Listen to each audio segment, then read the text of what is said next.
Gisagara ntuzataha utahageze. Gisagara gahore wese iya mirambi y'amayaga yatewe urutoki, duha akazi inganda zikora imivinyo y'umwimerere, ibikorerwa iwacu byamamara hose. Gisagara gahore wese imigo gusa ubutaka tugahinga imbuto zatoranijwe, byatumye inzara tuyima inzira mu karere kacu. Gisagara gahore wese imigo imyumbati n'urutoki, soya n'umuceri, nasize n'ibigori, kawa n'ibindi niriwe ndondora.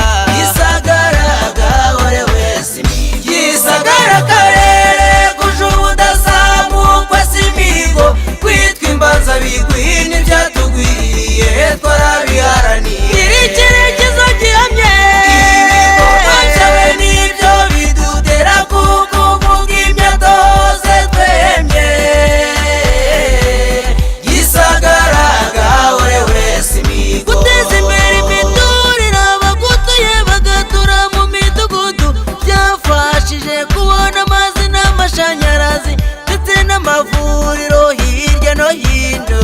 Gisagara gahore wese imigo ngaho reba imihanda, ureba amashuri, mvuge mitiweli idufasha mu buvuzi, sinavuga ibyo byose ngo nibagirwe uruhare rw'abikorera mu iterambere ryawe Gisagara.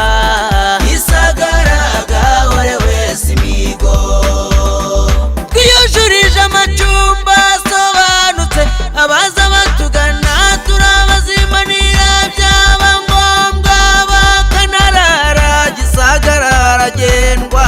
Gisagara gahore wese imigo Nyiramugengeri icukurwa n'iwacu, yatugize ubukombe, Afurika yose iza kutwigiraho. Gisagara gahore wese imigo ya misozi myiza iteretse nk'imitemeri itana za materasi y'indinganire.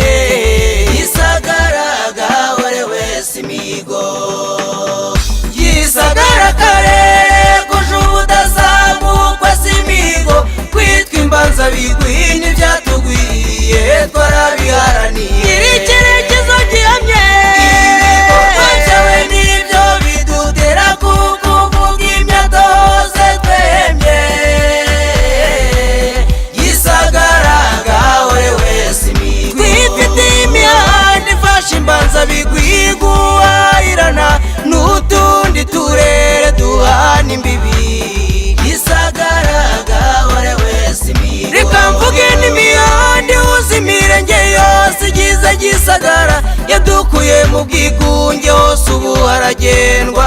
Gisagara gahore wese ku Gicumbi cy'iyobokamana iyo mpatekereje numva nsusurutse, Save na Kansi muraho murakoma. Gisagara gahore wese imigo uburezi bw'ibanze bwageze kuri bose, ntawe ushaka kwiga ngo avutswe ayo mahirwe. Gisagara gahore wese imigo twiyubakiye inganda zitunganya ibigori bikongererwa agaciro, tukihaza tugasagura